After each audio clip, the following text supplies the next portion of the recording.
గత పాఠంలో మనము కొంత భాగాన్ని ఆలోచన చేసి విడిచిపెట్టడం జరిగింది.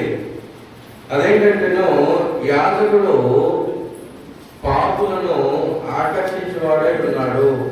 యాజకుడు ఏమి ఉన్నాడు అనమాట అండి? పాపులను ఆకర్షించేటువంటి లేదా పాపులను గురించి ఆలోచన చేసేటువంటి బాధ్యత యాజకుడిది. ఆ పని చేయాలి అని అంటే మొదటిగా తాను ఆత్మ సంబంధిని అనేటువంటి సంగతిని గురించి మర్చిపోకూడదు. అంటే నేను ఆత్మ సంబంధిని అనేటువంటి సంగతిని గురించి అతడు మొట్టమొదటిగా గుర్తు పెట్టుకోవాల్సిన అవసరం ఉంది. ఆ సంగతిని గురించి అతడు మర్చిపోయేదానికి అవకాశము లేదు. కనుక ప్రాముఖ్యమైనటువంటి సంగతి ఏమని మాట్లాడాడంటే, ఇప్పుడు పాపుల కొరకు ఆలోచన చేయమని తెలియజేశాడు అని అంటే, ఇప్పుడు సంఘంలో ఉన్నటువంటి సహోదరులు ఒకవేళ ఏదైనా తప్పిదం చేశారనుకోండి, వాళ్ళను పట్టించుకునేటువంటి విషయంలో ఏమని మాట్లాడాడు? పాపుల్నే పట్టించుకోమని, వారికి మాదిరికరమైనటువంటి జీవితం జీవించమని ఒక యాజకునికి దేవుడు జ్ఞాన రూపకమైనటువంటి సూచన ఇచ్చి ఉండగా, మరి సంఘంలో ఉన్నటువంటి సహోదరులు ఎవరైనా తప్పిదము చేస్తే వారి విషయంలో నడుచుకునేటువంటి విధానం కొరకును కూడా మాట్లాడేశాడు. అంటేనో వారి కొరకును కూడా ఖండితంగా మాట్లాడేశాడు. చాలా ప్రతిదీ కూడా చాలా జాగ్రత్తగా దేవుడు ఎంతగా ప్లాన్ చేశాడో చూడండి. తన యొక్క సంకల్పంలో తన కొరకై తాను ప్రత్యేకపరుచుకునేటువంటి సంఘంలో ఉన్నటువంటి తన కుమారులు తన కుమార్తెలు ఎలాంటి నడవడిక నడవాలో, ఎలాంటి జీవన శైలి జీవించాలో, సంఘంలో ఎలాంటి బాధ్యతలు వారికి ఇవ్వబడినాయో, ఎలాంటి క్రమం వారికి ఏర్పరచబడిందో, ఇదంతా కూడా వాక్య రూపకముగా పరమంలో ఉన్నటువంటి దేవుడు ఏం చేశాడు అనమాట? ఏం చేశాడు? మన ముందు వచ్చాడు. ఏం చేసేదానికి? ఆ కార్యక్రమంలో ఆ వాక్యం చెప్పాలి కాబట్టి చెప్పుకునేదానికి అంతే. దేనికి కాదు? ఆచరించడానికి కాదు, దాని ప్రకారం నడుచుకునేదానికి కాదు. ఏదో కార్యక్రమంలో ఆరాధన జరుగుతుంది. జరిగేటువంటి ఆరాధన కార్యక్రమంలో వాక్యం ఆత్మీయ హెచ్చరిక ఇవ్వాలి కాబట్టి ఇవ్వడానికి ఒక అంశంగా మిగిలిపోతుంది అంతే. ఆ టైంలో వాక్యం చెప్పాలి కాబట్టి ఆ వాక్యం ఏదో చెప్తున్నాను అన్నట్టుగా మిగిలిపోతుంది తప్ప, తర్వాత దాని యొక్క ఆ వాక్య సంబంధమైనటువంటి విధానం కానీ, ఆ వాక్యం విన్న తర్వాత తగినటువంటి మార్పు కానీ అనేకులు కనబడట్లేదు. ఒకరి కొరకు ఒకరు ఆలోచన చేయమని చెప్పింది దైవికమైనటువంటి నియమం అయితే ఆలోచన చేయలేకపోతున్నారు కదా. నేను చెప్తున్నానుగా, అదే నేర్పిస్తున్నారు పెద్దవాళ్ళు. అనగా తల్లిదండ్రులుగా ఉన్నటువంటి వారు పిల్లలకు, మీ పిల్లలకు అదే నేర్పిస్తున్నారు. ఆ రకమైనటువంటి ప్రోత్సాహాన్ని ఇస్తూ ఉన్నారు.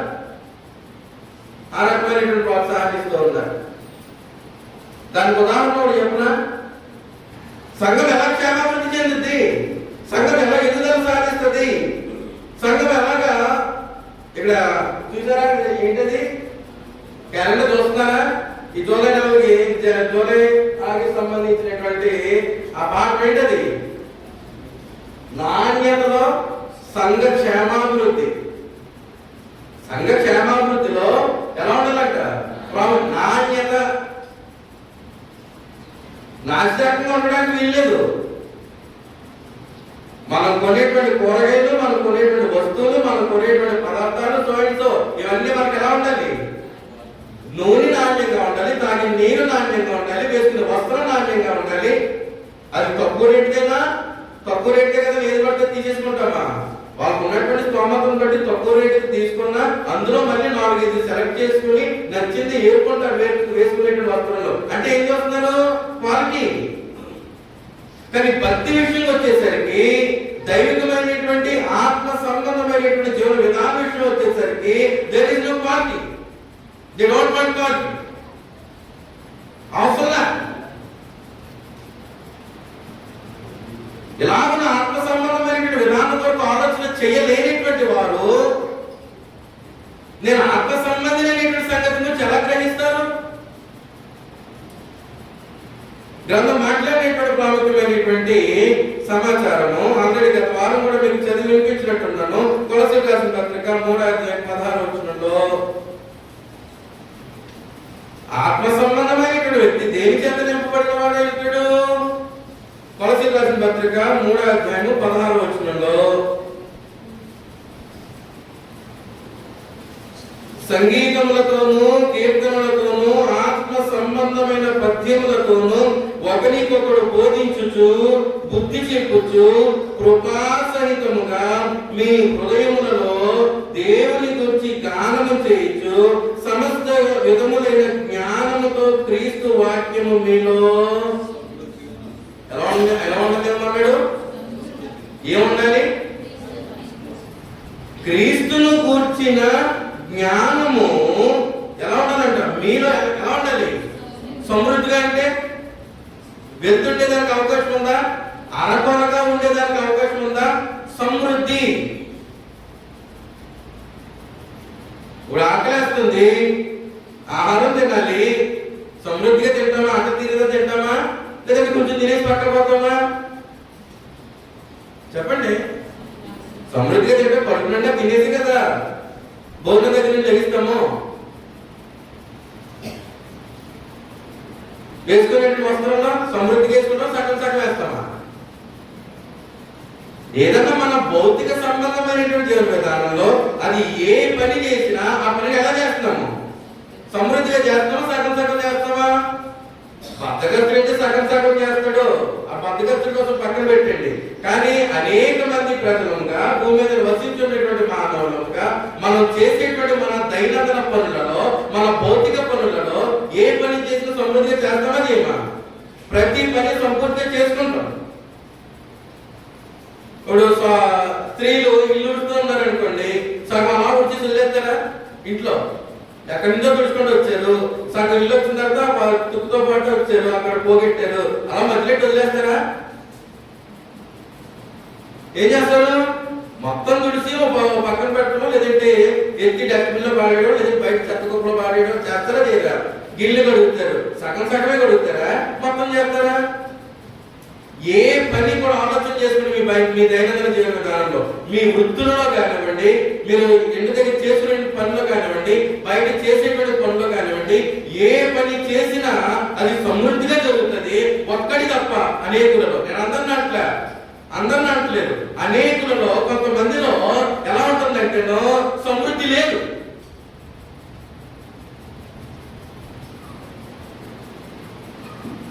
అందరిని అంటలేదు అని అంటారు కాబట్టి ఇందులో నేను లేని అందరూ తీసుకొని గొడవలు రూపాలి. అప్పుడు ఎవరు అంటారు అందులో? అన్నా నేను ఒక్కనే ఉంటాను ఎంత అందులో. ఎలా ఉన్నామని మాట్లాడు క్రీస్తుని కూర్చున్న జ్ఞానము. ఎఫెసీ పత్రికలో ఏం చదువుతున్నామంటే, ఎఫెసీ పత్రిక 5:8 క్రీస్తుని కూర్చున్న జ్ఞానాన్ని ఎలా సంబోధించాడట అపోస్తలుడైనటువంటి పౌలు? ఇదే కొలసీ పట్టణానికి లేఖను రాసినటువంటి అపోస్తలుడైనటువంటి పౌలు ఎఫెసీ పట్టణంలో ఉన్నటువంటి క్రీస్తు ప్రభు సంఘానికి లేఖను రాస్తూ 3:8 చదివితే ఏమని మాట్లాడేశాడు? సంఘము ద్వారా తన యొక్క నానా విధమైన జ్ఞానము ఇప్పుడు తెలియబడవాలని ఉద్దేశించి తన కంటిన్యూషన్ ఏంటన్నమాట, శోధింప సత్యము కానీ క్రీస్తు ఐశ్వర్యం. అదే ఏదైనా మాట్లాడాడు కొలసీ పత్రిక వచ్చేసరికి క్రీస్తు జ్ఞానము అని అన్నాడు. అది ప్రకటించే విషయంలోనైనా, చదివేటువంటి విషయంలోనైనా, నేర్చుకునే విషయంలోనైనా, పాటించే విషయంలోనైనా ఎలా ఉండాలి? సమృద్ధిగా. మనకేమి అరకొరగా ఇవ్వలే జ్ఞానాన్ని, అరకొరగా ఇచ్చాడండి, అరకొరగా ఇవ్వలే. మనకి జ్ఞానమును సమృద్ధిగా ఇచ్చాడు. 66 పుస్తకముల యొక్క సముదాయం సమృద్ధి జ్ఞానాన్ని మనకి పరమంలో ఉన్నటువంటి దేవుడు గ్రంథ రూపంగా మన చేతులకు ఇచ్చాడు.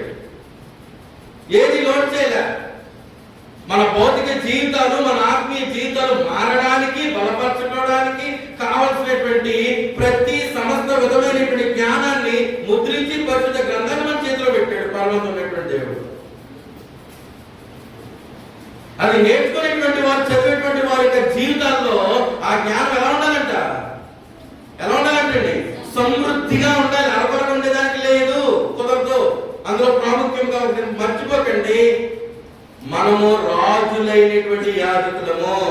ఆ రాజులకు ఎక్కడి నుంచి వచ్చిందని చెప్పాను.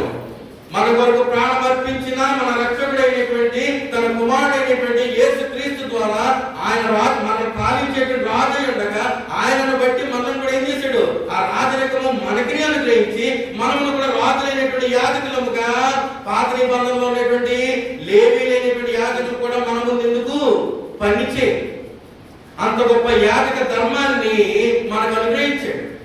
కనుక ఆత్మ సంబంధమైనటువంటి రాజులైనటువంటి యాజకులముగా ప్రతి రాజైనటువంటి యాజకునిలో క్రీస్తు యొక్క జ్ఞానము ఎలా ఉండాలంట? సమృద్ధిగా ఉండాలి.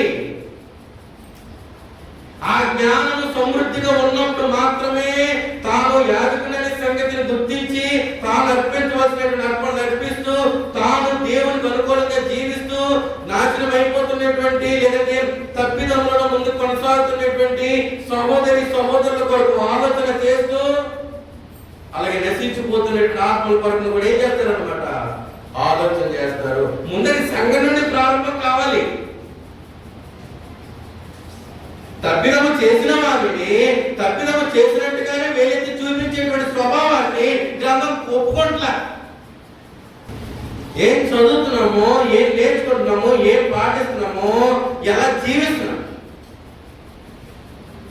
అందుకే చెప్పేసి గతదాసిన పత్రిక 2వ అధ్యాయము 5వ అధ్యాయము ఆత్మఫలం కొరకు మాట్లాడే 5వ అధ్యాయం 22-23 వచనం చదివితే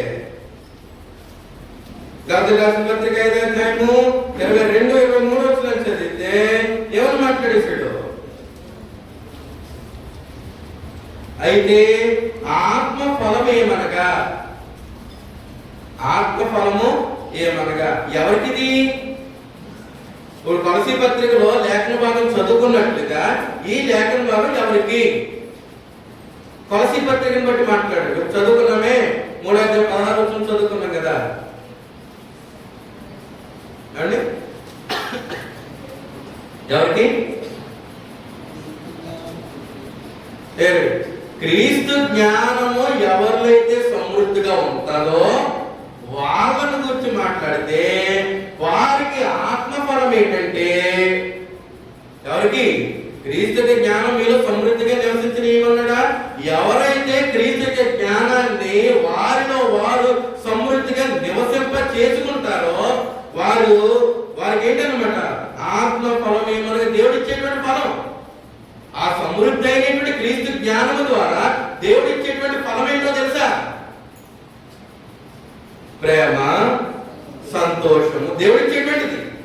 నిజంగా నేను ఆ జ్ఞానమును సమృద్ధిగా నాలో నేను కలిగి ఉండేటువంటి ప్రయత్నం చేసి ఆ జ్ఞానం కొరకు పోరాడి ఏదో ఒకలాగా ఆ జ్ఞానాన్ని నేను సంపాదించినప్పుడు దేవుడు నాకు ఇచ్చేటువంటి ఆత్మ ఫలమేమనగా, అంటే మనం ఆత్మ సంబంధమైన రాజులైన యాజకులుగా కాదండి మాట్లాడినా మనం తెచ్చి మనము ఆత్మ సంబంధమైన రాజులైన యాజకులమా కాదా? అయితే ఇప్పుడు ఆత్మఫలం ఎవరికి? ఆత్మ సంబంధమైనటువంటి యాజక ధర్మం జరిగించే వారికినా కాదా? అవును.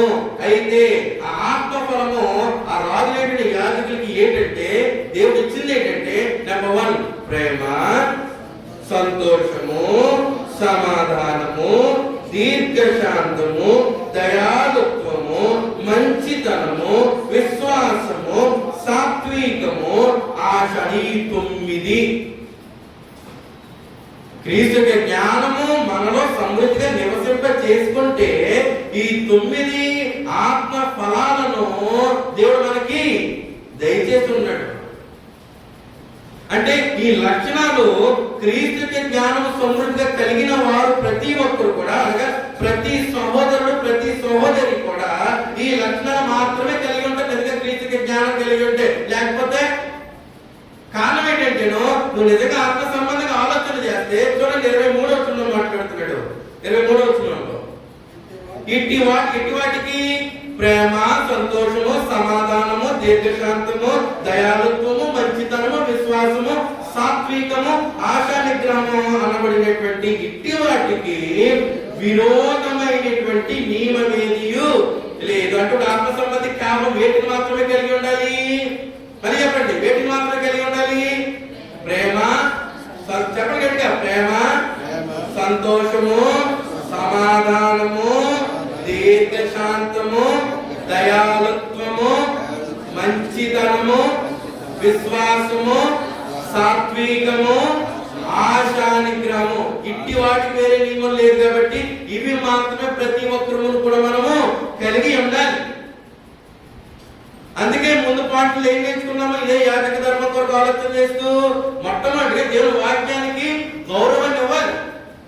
రెండోది ఏంటన్నమాట, దేవుని వాక్యం పెట్టినప్పుడు మనము నడుచుకోవాలి. అప్పుడు ఇక మేము తదుపరి కార్యక్రమం అంతా కూడా ఆ వాక్యం మనలో జరిగిస్తుంది. కారణం ఏంటంటేను, తోటి ఇప్పుడు బయట ఉన్నటువంటి నశించిపోతున్నటువంటి ఆత్మలు ఉన్నాయనుకోండి, ఇప్పుడు దానికోసం ఆలోచన చేయాలంటే నాలో ఏముండాలి? ఆ ప్రేమ, జాలి, దయ, కనికరం ఉంటేనే కదా. ఆ ప్రేమ, జాలి, దయ, కనికరము దేని ద్వారా నేను పొందగలుగుతున్నాను? వాక్యం ద్వారానే పొందగలుగుతున్నాను. అదే వాక్యాన్ని గౌరవం ఇవ్వకపోతే, అదే వాక్యాన్ని బట్టి నేను నడుచుకోకపోతే ఎదుటివారి పట్ల ప్రేమ, ఆప్యాయతలు ఎక్కడి నుండి వస్తాయి? ఖండితంగా మాట్లాడేశాడు. పరిశుద్ధాత్మ పూర్ణుడి చేత అపోస్తలుడైనటువంటి పౌలును ప్రేరేపించి తెలుపబడినటువంటి ఖండితమైన ప్రాముఖ్య సమాచారం ఏంటంటేనో, ఇట్టి వాటికి వేరే విరోధమైనటువంటి నియమమేదియు ఇంకోటి లేదు. అసూయ, కక్షలు, క్రోధములు ఇలాంటివి లేవు. ఇట్టి వాటికి విరోధ నియమమేది లేదు. క్రీస్తు యేసు సంబంధుడు, అది క్రీస్తుని గురించిన జ్ఞానమును సమృద్ధిగా తనలో తాను నివసింప చేసుకునేవాడు. ఎవరి సంబంధి? ఎవరి సంబంధి అండి? క్రీస్తు యేసు సంబంధి. క్రీస్తు యేసు సంబంధులు శరీరమును దాని ఇచ్చలతోనూ దురాశలతోనూ, శరీరము దాని ఇచ్చలు దేని సంబంధమైనవి? దేనికి విరోధమైనవి? ఆత్మ ఫలములకు, ఆత్మ ఫలముల లక్షణాలు ఉన్నాయే, అట్టి లక్షణములకు విరోధమైనది శరీరము దాని ఇచ్చలతో కూడినటువంటి ఆలోచన విధానము, పనులు. వాక్యం ఎప్పుడు కూడా నువ్వు ఆత్మ సంబంధం అని ఖండితంగా నువ్వు ఆత్మ సంబంధివి. ఆత్మ సంబంధంగానే నువ్వు ఆలోచన చేయాలి. ఆత్మ సంబంధంగానే నువ్వు నడుచుకో. ఆత్మ సంబంధంగానే నీవు జీవించాలి తప్ప విరోధమైనటువంటి ఏ నియమాన్ని కూడా నీలో ప్రవేశపెట్టుకునే దానికి అవకాశము లేదు. ఇలాగున ఆలోచన చేసుకున్నప్పుడు అర్థమైందండి. ఈ సంగతిని గురించి సంపూర్ణముగా మనమందరము కూడా ఆలోచన కలిగి వాక్యానికి విలువనిచ్చినప్పుడు, వాక్య ప్రకారమైనటువంటి ఆలోచనతో మనము జీవిస్తున్నప్పుడు జరిగేటువంటి పని ఏంటంటేను, సంఘములో బయటి తర్వాత వెళ్తాం, సంఘములో తప్పిదములో ఉన్నటువంటి సహోదరి సహోదరులను మనం ఏం చేస్తామంటే, ఏం చేస్తాము? మార్చేటువంటి ప్రయత్నం చేస్తాం. ఏం చేస్తాము? సంఘములో సహోదరి సహోదరులను మార్చేటువంటి ప్రయత్నం చేయాలని అంటే నాలో ఏది సమృద్ధిగా ఉండాలి? క్రీస్తును గురించిన జ్ఞానము. అదే శోధింప శక్యము కాని క్రీస్తు ఐశ్వర్యము. గమనించింది ఇంకేముందండి? ఆ ఐశ్వర్యము, ఐశ్వర్యం ఏదో తెలుసా? ప్రేమ, సంతోషము, సమాధానము, దీర్ఘశాంతము, దయాళుత్వము, మంచితనము, విశ్వాసం, సాత్వికము, ఆశా నిగ్రహం అనేటువంటి ఫలమును నాకు ఇస్తుంది ఆ ఐశ్వర్యం. అదే ఐశ్వర్యం. గొడవలు ఆడుకుంటా, కసుకుంటా ఉన్నవాడిని గొప్పగా చెప్పుకుంటారా? ప్రేమగా ఉండి సహాయం చేస్తూ మంచిగా ఉంటూ ప్రతి దానికి తోడున్నాననేటువంటి భరోసా ఇస్తున్నటువంటి వాడి గురించి గొప్పగా చెప్పుకుంటారా? ఎవరి గురించి గొప్పగా చెప్పుకుంటారు? మంచిగా ఉండి, మంచిగా మాట్లాడుతూ సహాయం ఉంటారు. మాటలో సహాయం కానీ, చేత సహాయం కానీ, లేదంటే ప్రతి విషయంలో మంచిగా వాక్య ప్రకారంగా మంచిగా ఉన్నటువంటి వాడిని మన సహోదరుడు ఇంకెంత గొప్పడు అంటే, ఇప్పుడు ఆ గొప్పతనం ఎవరి దగ్గర నుండి వచ్చింది? దేవుని దగ్గర నుండి. దేవుడు ఇచ్చినటువంటి గొప్పతనం అది. ఇప్పుడు నలుగురు చెప్పుకుంటున్నారంటే నాలో ఏం నెరవేర్చబడుతుంది? అది ఆ గొప్పతనం కోసం ఆలోచన చేసుకోవాలి. భౌతిక సంబంధమైన గొప్పతనం కోసం కాదు మనం ఆలోచన చేయవలసింది. కనుక ఇక్కడ గ్రంథం మాట్లాడినటువంటి ప్రాముఖ్యమైనటువంటి సమాచారం ఏంటంటేను, compulsory we have to restore. అలాంటి వారిని, తప్పిదంలో ఉన్నటువంటి వారిని ఏం చేయమన్నాడు అనమాట? తిరిగి జాగ్రత్తగా ఆత్మ సంబంధమైనటువంటి మార్గం నడిపించే క్రమం వరకు మాట్లాడేసాడు అనమాట. నా మాట అర్థమవుతుంది, అర్థం కావట్లేదా? ఎప్పుడు రాసిన పత్రిక 12వ అధ్యాయం, ఏప్రిల్కి రాసిన పత్రిక 12వ అధ్యాయం 12-13 వచ్చినారంటే 12 చదవబోతాము. 12 నుండి. కాబట్టి వడలిన చేతులను, సడలిన మోకాళ్ళను ఎవరు బలపరచాలి?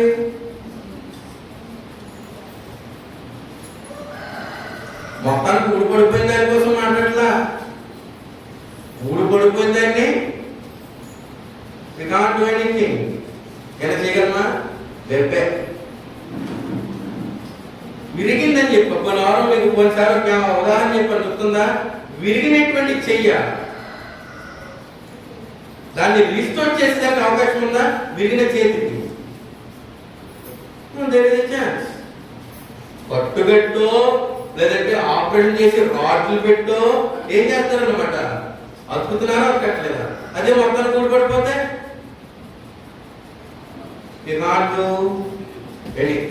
ఏం చేయలేము. ఒకవేళ అది రిస్టోర్ అవ్వడానికి అవకాశం ఉంది.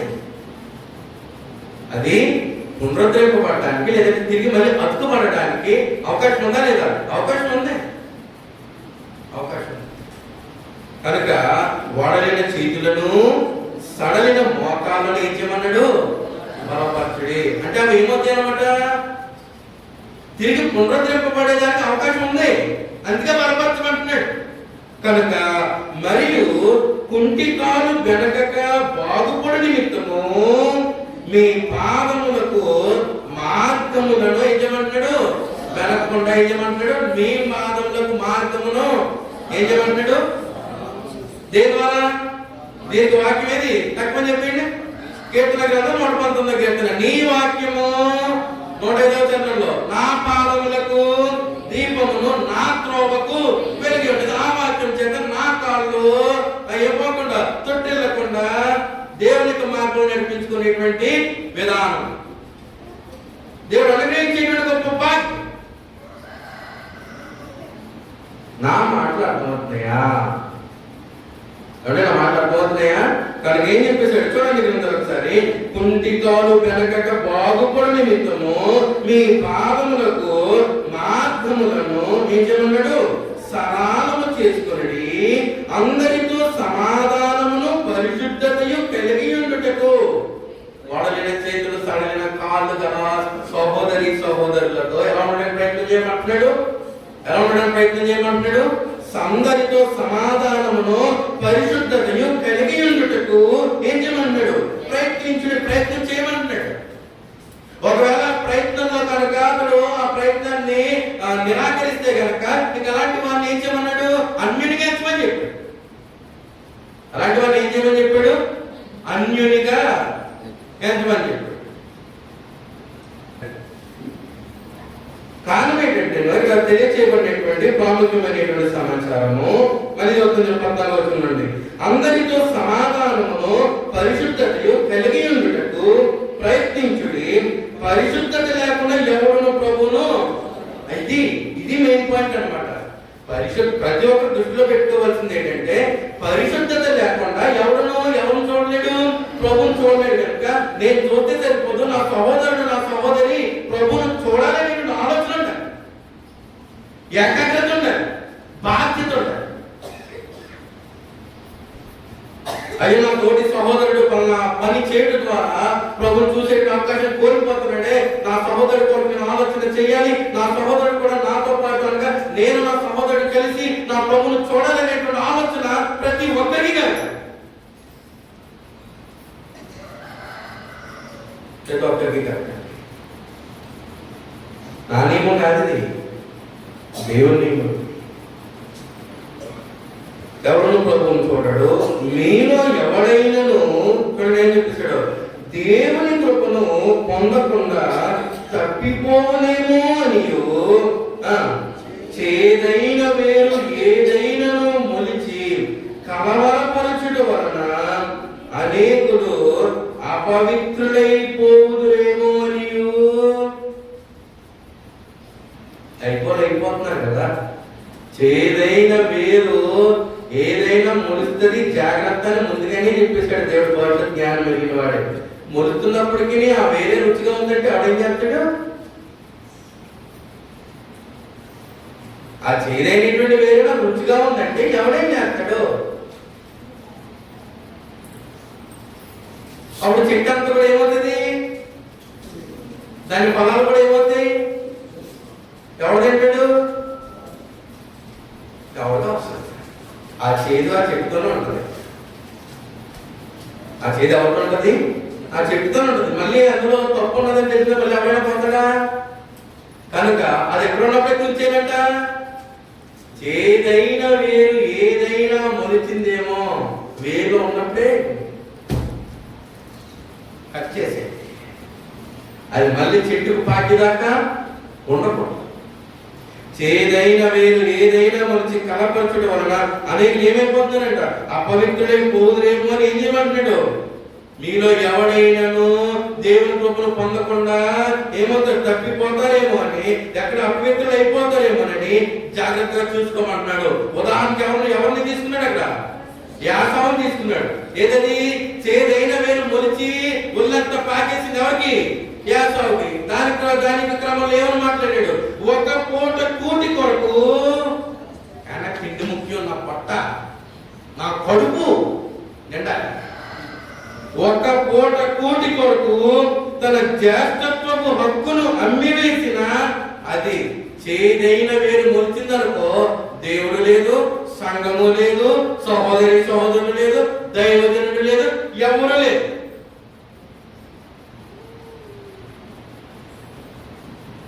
ఆనాడు యాసావు ఒక పూట కూటి కొరకు అయితే, ఈనాడు భౌతిక సంబంధమైన ఆలోచనల కొరకు, భౌతిక సంబంధమైన విలువల కొరకు దేవుణ్ణి, దైవజనుని, సంఘాన్ని, ఆ దైవికమైనటువంటి సంఘ సహవాసాన్ని వదిలేసిపోతున్నారు భౌతికమైన వాటికి.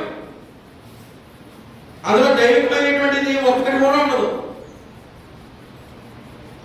అది వాక్య రూపంలో ఒక్కరిగా చూపెట్టాను కానీ, సంఘ సహవాసంలో ఒక్కరిగా చూపెట్టాను కానీ, సంఘంలో జరిగేటువంటి కార్యక్రమాల విషయంలో ఒక్కరిగా చూపెట్టాను కానీ ఏముండవు. ధైర్యంగా చెప్తాను, అందులో మనము ఆ వాక్యం అనుసరించి జీవించడంలో లోపం ఏర్పడి ఇక సంఘముతోనూ, దేవునితోనూ, ఇక దైవజనునితోనూ తెగదప్పులు చేసుకొని మొత్తానికి తెగి పడిపోతున్నామేమో అనుకుని బ్రతుకుతున్నారు తప్ప నేను పునరుద్ధరించబడాలని ఆలోచన చేయాలని కనీస ఆత్మ సంబంధమైన జ్ఞానం కొరకైనటువంటి ఆలోచన లేకుండా బ్రతుకుతుంది. మరి సంపాదించిన జ్ఞానం అంతా ఏమవుతుందో తెలియట్లే, ఏం వింటున్నారో, విన్నది ఎక్కడ పెట్టుకుంటున్నారో తెలియట్లే.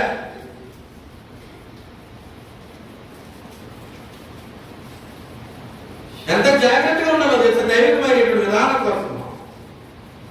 ఒక పూట కూటి కొరకు తన జ్యేష్ఠత్వపు హక్కును అమ్మివేసిన యాసావు వంటి అది దేవుని కృపను పొందకుండా, గుర్తించకుండా తప్పిపోయిన అపవిత్రుడు దేవుని దృష్టికి ఎవరంట? దేవుని దృష్టికి ఎవరు? భ్రష్టుడు.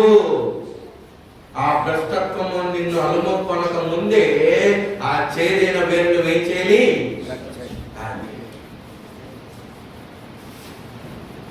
అది వ్యక్తిగతంగా పనిచేస్తుంది, సంఘానికి కూడా పనిచేస్తుంది. ఒకవేళ మనం గుడ్డిగా నమ్మి ముందుకు పోతుంటే కట్ చేసేవాడు ఎవరు? దేవుడు కట్ చేయలేడా? దేవుడు తెలిసి ఎలా కట్ చేయలేం. అక్కడ దాకా రాకుండా ఉండేటువంటి పరిస్థితులను దేవుడు ఏర్పాటు చేశాడు సంఘము ద్వారా. సంఘము ద్వారా ఆ వ్యక్తి మార్చబడేటువంటి అవకాశాన్ని, ఆ వ్యక్తిని మార్చేటువంటి అవకాశాన్ని, సమాధానంతో కలిగి ఉండేటువంటి అవకాశాన్ని ఇచ్చాడు. ఏం చూపుతూ? ప్రేమ చూపుతూ, వారితో సంతోషంగా ఉంటూ, వారి యొక్క దీర్ఘశాంతం చూపుతూ, దయాలత్వం చూపుతూ, మంచితనం చూపుతూ, సాత్వికం, ఇవన్నీ తగ్గించుకునే లక్షణం. ఇవన్నీ ఏ లక్షణాలండి? తగ్గించుకునే లక్షణం. ప్రభు అనుగ్రహించింది, నా ప్రభు నాకు అనుగ్రహించింది. నా మాట అర్థమవుతుంది, అంతే కావట్లేదా? కనుక ఏసావు వంటి భ్రష్టుడైనను, నమ్మచ్చు, వ్యభిచారి అయినను. వ్యభిచారి అంటే స్త్రీతో పోయాడు. ఏమన్నానే? ఏ రకంగా వ్యభిచారయ్యాడు? దైవికమైనటువంటి వ్యభిచారి, ఆత్మ సంబంధమైన వ్యభిచారి. దేవుని నియమాన్ని పక్కన పెట్టిన వాడు దైవికమైన వ్యభిచారి. ఇశ్రాయేలు దేవుని నియమాన్ని పక్కన పెట్టాడు. వచ్చే గ్రంథంలో వారు ఏమని తీపెట్టాడు? వ్యభిచారులారా అన్నాడు. వ్యభిచారుడు, ఇశ్రాయేలుని వ్యభిచారుడితో వచ్చాడు. इसकी భార్యను సూచిస్తుంది. దేవుని నియమానికి వేరొక నియమాన్ని మనం తెచ్చి పెట్టుకుంటూ ఉన్నామంటే మనం వ్యభిచారులు. ఎవరి దృష్టిలో? దేవుడి. నా భక్తి నాకు కరెక్ట్ గా ఉందా లేదా, నేను చేసేది, నేను కనబట్టే విశ్వాసం కరెక్ట్ గా ఉందా లేదా, నాకు కరెక్ట్ గా ఉంటే కాదు, నన్నే చూసుకోవడం కాదు, నా దేవునికి అంగీకారంగా ఉందా, ఇది చూసుకోవాల్సింది. నేను కలిగి ఉన్నటువంటి విశ్వాసము, నేను కనబడుతున్నటువంటి విశ్వాసము, నేను పాటిస్తున్నటువంటిది, నా మాట తీరు కానీ, నా ప్రవర్తన తీరు కానీ, నేను జీవించే జీవన శైలి కానీ నా దేవునికి అంగీకారంగా ఉందా, నా కొరకు ప్రాణం అర్పించిన నా ప్రభు యొక్క ప్రాణ త్యాగములకు న్యాయం చేకూర్చేదిగా ఉందా లేదని ఇది ఆలోచన చేసుకోవాలి ప్రతి ఆత్మ సంబంధి. నాకు నేను సూపర్ అనుకుంటే ప్రతి ఒక్కరు సూపరే. ప్రతి ఒక్కరు సూపర్ అయిపోయి తను తాను ఏం చేసుకుంటున్నాడని మాట్లాడే గ్రంథంలో మోసం చేసుకుంటున్నారు. నేను నా విశ్వాసం సూపరు, నా భక్తి సూపరు, నా పాత్ర సూపరు, నా గమ్యాల సూపరు, నా బేసిల్ సూపర్ అనుకుంటా ఏం చేస్తారనమాట. ఎవరి కాళ్ళు మెరుగు పెట్టేసుకుని నేను సూపరు, నాకు ఏ లోటు లేదు, నన్ను ఎవరు వేలు చూపించడం సరిపోడన్నట్టుగా మాట్లాడుతూ జీవించేస్తా ఉంటుంటే అది దేవునికి అంగీకారమో కాదో చూసుకోకపోతే అలాగా. అసలైతే ఎవరి కోసం? నా విశ్వాసం మీకు కనబడడం కోసమా, మీకు షోయింగ్ ఇవ్వడం కోసమా, లేదంటే మీ విశ్వాసం నాకు షోయింగ్ ఇవ్వడం కోసమా? నేనైనా మీరైనా మనందరి విశ్వాసము ఎవరికి అనుకూలంగా ఉండాలి? మనల్ని సంరక్షించి పోషించి నడిపిస్తున్నటువంటి మహోన్నతుడైనటువంటి దేవునికి అనుకూలంగా ఉండాలి నా విశ్వాసం, నా జీవితము.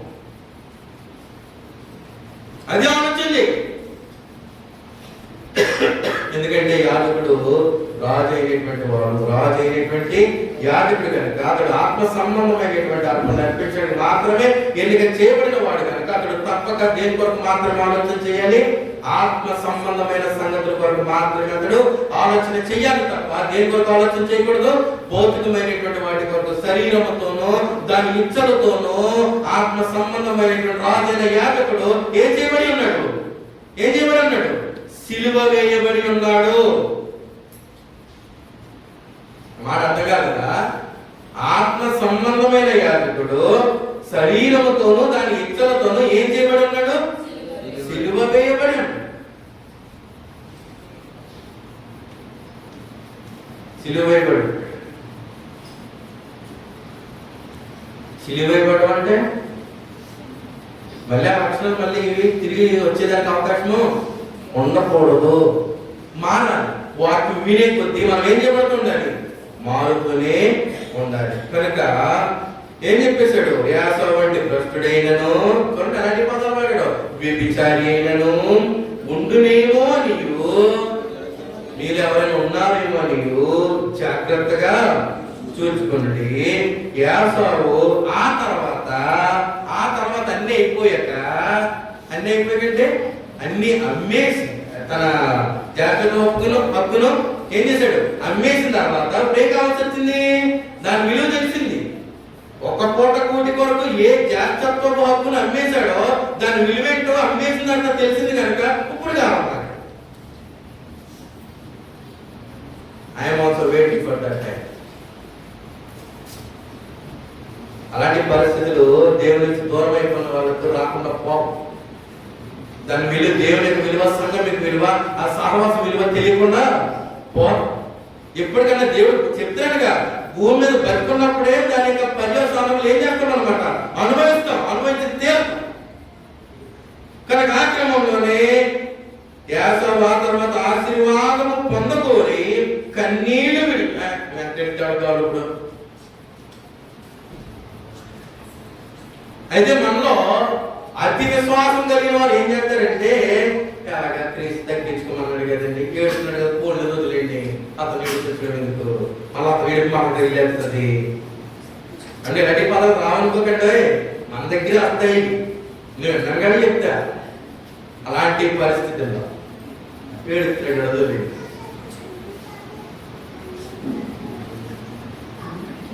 దేవుని ముందు అంటే యాసవ ఏడ్చాడు ఆశీర్వాదం కోసం. అది ఎవరిచ్చిన ఆశీర్వాదం? అది దేవుడు ఇచ్చినటువంటి ఆశీర్వాదము. యాసవు వదిలేసిన తర్వాత మళ్ళీ పొందకూర ఏడ్చాడంట. వదిలేసిన తర్వాత పొందకూర ఏడితే ఎవడెత్తాడు నీకు? అది ఆల్రెడీ ఎవరికి వెళ్ళిపోయింది, ఇంకొకరికి వెళ్ళిపోయింది. నీది కాదు ఆశీర్వాదం. నీ ఇప్పుడు దేనికోసం ఏడుతున్నావు? నీది కాని దానికోసం ఏడుతున్నావు. కానీ దేవుడు ఎవరికి ఏర్పాటు చేశాడు? నీకు ఏర్పాటు చేశాడు. నువ్వు దాన్ని ఏం చేసావు? ఇంకొకరికి కనిపేసావు. ఇప్పుడు అది ఎవరిది కాదు, నీది కాదు. ఎందుకు ఏడుతున్నావు? సిగ్గుండ. సిగ్గు లేకుండా అమ్మేశాడనే సంగతి మర్చిపోయి తినేశాడు కదా, తినేశాడు, వెళ్ళిపోయింది కూడా బయటికి. కనుక మళ్ళీ కడుపు ఖాళీ కదా, మళ్ళీ ఇప్పుడు ఏంటనమాట, ఆశీర్వాదం పొందకూరు దేవుడు ఇస్తాడంట. నాకు ఆశీర్వాదం కావాలి, కన్నీళ్ళు విడిచుచు వదిలేస్తున్నట్టున్నాడు పాపం. కన్నీళ్ళు విడిచుచు దానికోసము ఏమన్నాడు పదము?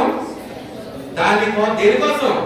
వదిలే ఒక్క పూట కూటి కొరకు వదిలేసినటువంటి ఆశీర్వాదం కోసము ఇప్పుడు ఏం చేస్తాడంట?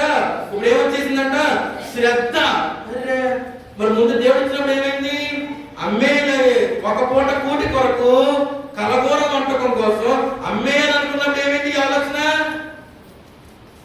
భౌతికమైనటువంటి తిండి ముందు, ఆహారం ముందు, నీ పొట్ట కూటి ముందు ఏ కనపడలే? దేవునికి ఆశీర్వాదం కనపడలేదే. ఇప్పుడు అన్ని అరిగిపోయిన తర్వాత, బయటికి పోయిన తర్వాత ఇప్పుడు అది జ్ఞాపకం వచ్చిందా? ఇప్పుడు దాని విలువేంటో తెలుస్తుందా?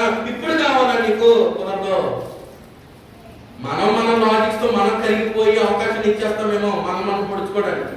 అలాంటి వారికి అవకాశం ఇస్తే ఎలా ఉంటుందో తెలుసా? అలాంటి వారికి అవకాశం ఇస్తే ఎలా ఉంటుందో తెలుసా?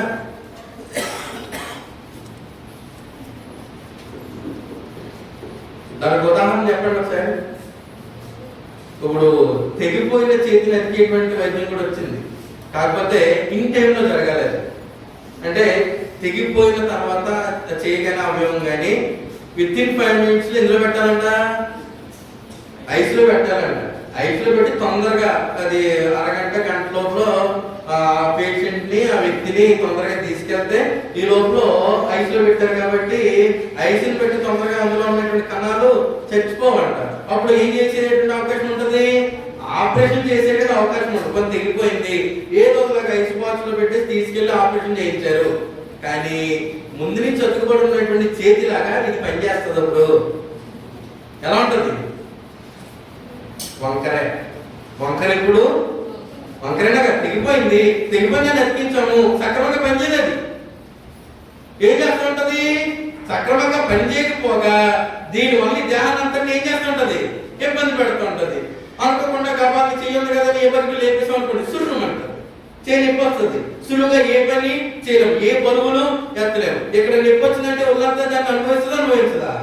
అలాగే తెగి అది ఉంది, ఇది ఉంది. చాలా జాగ్రత్తగా ఉండాలి మనం. ఆ బాధ మనం అనుభవించాలి. ఇప్పుడు ఆ బాధను ఎవరు అనుభవించినప్పుడు? అమ్మేసుకున్నటువంటి నువ్వు ఎంత ఏడ్చినా ఆ బాధను ఎవరు అనుభవించాలి? నువ్వే అమ్మేసుకున్నావు కాబట్టి నువ్వు అనుభవించాలి. కానీ దానికోసం ఏం చేశాడంటే అప్పుడు శ్రద్ధ వచ్చేసింది. దగ్గర ఉన్నప్పుడే శ్రద్ధ, అదిపోయిన తర్వాత శ్రద్ధ వచ్చేస్తుంది. చేతిలో వస్తువు ఉన్నప్పుడు నీకు శ్రద్ధ కావాలి, జాగ్రత్త కావాలి. నెక్లెస్ గా ఇలాగా ఏదో చేస్తే జాగ్రత్త పగిలిపోయిన తర్వాత ఇప్పుడు శ్రద్ధ అంటే ఏది చేతే ఉంది, ఆ పగిలిపోయింది మళ్ళీ దొరకదు. దానికోసం శ్రద్ధతో ఎంత మొత్తం షాపులను తిరిగేస్తున్నాడంట, దొరకదండి. బోర్డు చెప్పుకోవచ్చురా, శ్రద్ధతో వెతికినను ఏం దొరకలేదట, మారు మనస్సు పొంద అవకాశము దొరకక. ఏ అవకాశం దొరకలేదు? మారు మనస్సు పొందేటువంటి అవకాశము దొరకక విసర్జింపబడినని. విసర్జించిన వాడు ఎవరు? విసర్జించిన అంటే చెప్పారుగా, మీరు ఆ పదం చెప్పగానే మీకు జ్ఞాపకం వచ్చేది. విసర్జించడం అంటే మళ్ళీ తిరిగి తెచ్చుకోలేనిది. విసర్జించిన వాడు ఎవరు? దేవుడు కనుక మళ్ళీ వాటికి తిరిగి తెచ్చుకునే దానికి అవకాశము లేదు. నువ్వు ఎంత ఏడ్చినా అవకాశము లేదు. మళ్ళీ నువ్వు సంఘంతో సహవాసం కానీ, దేవునితో సహవాసం కానీ, ప్రభుత్వ సహవాసం కానీ నీకు ఉంటుందంటే ఉండదు. కనుక అక్కడ దాకా తెచ్చుకోకుండా ఉండేటువంటి ప్రయత్నంలో ఏం చేయాలంటేనో ఆ వ్యక్తి మారేదానికి ప్రయత్నం చేయాలి. సంఘం కూడా, సంఘ సహోదరి సహోదరుడు కూడా ఏం చేయాలన్నమాట, ఆ వ్యక్తిని మార్చేటువంటి ప్రయత్నాలు చేయాలి. చేసిన వేరు మొలిచి మొత్తం పాకేసింది అనుకో, న్యాసం ఏమైపోయాడు, దూరం అయిపోయా మొత్తానికి. అలా కాకుండా ఉండాలంటే ఆలోచనలోనే, ఆ మాట తీరులోనే ముందే ఖండించాలి. అప్పుడు ఆ వ్యక్తి మారేదానికి అవకాశం ఉంటుంది, దేవుల్లో బలపడేదానికి అవకాశము ఉంటుంది. వేలెత్తి చూపించడం సులువు, మార్చడం చాలా.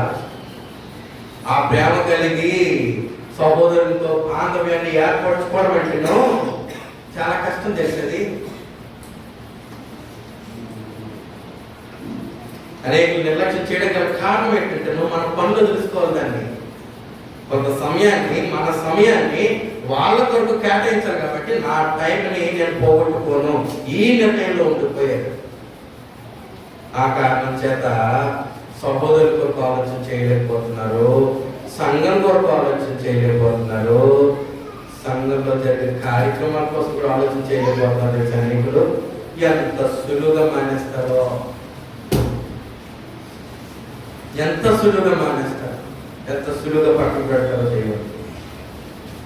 ఇలాంటి జీవితము దేవునికి అంగీకారమైనటువంటిది ఎప్పటికీ కానే కాదు. దేవునికి కావలసినటువంటి జీవితము సమాధానముతో కూడినటువంటి జీవితము, ఆత్మ కలిగించే ఐక్యతతో కూడినటువంటి జీవితము, క్రీస్తు జ్ఞానం యొక్క సంపూర్ణతతో కూడినటువంటి జీవితం దేవునికి కావాలి. నాలో అంటే నేను దేవునికి కావాలి. నాలో క్రీస్తు గురించిన జ్ఞానం లేదనుకోండి, నేను దేవునికి అవసరము లేదు, దేవునికి అవసరం లేదు. నేను దేవునికి అవసరమైన పాత్రగా ఉండాలో ఒక ఆలోచన చేసుకున్నాను. అవలేదు ఇది ఇంకా అవలా. వచ్చే వారం వచ్చే భాగంలో కొంచెం కొనసాగింపు చేస్తాను అన్నమాట. మరి వారు చాలా జాగ్రత్తగా ఆలోచన చేసుకుందాం. ముందు మనకు మనం ఆలోచన చేసుకుందాం, మనం ఆత్మ సంబంధము, ఆత్మ సంబంధం ఆలోచన కలవాలని. ఆ తర్వాత తోటి సహోదరి సహోదరు కొరకు ఆలోచన చేద్దాం. వెరీ నెక్స్ట్ అప్పుడు ఎవరి కోసం దర్శించిపోతున్నటువంటి శ్రద్ధగా విన్నందుకు క్రీస్తు ప్రేమ బట్టి మీ అందరికీ నా హృదయపూర్వక వందనములు తెలియజేస్తున్నాం. ఏ ఒక్కరూ కూడా ఒక పూట కూటి కొరకు యాసవలే దేవుని దృష్టిలో భ్రష్టులముగాను వ్యభిచారులముగాను మిగిలిపోవద్దు. తప్పులు చేసిన కాలం చేసేసి తర్వాత దేవుని కోసం బ్రతికేటువంటి అవకాశం, దేవుని కోసం బ్రతికేటువంటి కాలంలో దేవుని చేత తృణీకరింపబడే వారుగా మనము ఉండొద్దు. కన్నీళ్ళు విడిచాడంట, అంత ఇంతతో అప్పుడు శ్రద్ధతో వెతికాడంట. కానీ అతనికి ఏమి ఇవ్వలేదు దేవుడు, మారు మనస్సు పొందే అవకాశము ఇవ్వలేదు. మారు మనస్సు పొందే అవకాశము ఇవ్వలేదు. ఇవ్వకపోగా దేవుడు ఏం చేశాడంటే అతన్ని విసర్జించేశాడు. మరి దేవుడి చేత విసర్జింపబడిన వారిని ఉండిపోదామా? మనిషిని సార్ కదా ఆలోచన చేసుకోండి. అందరికీ నాకు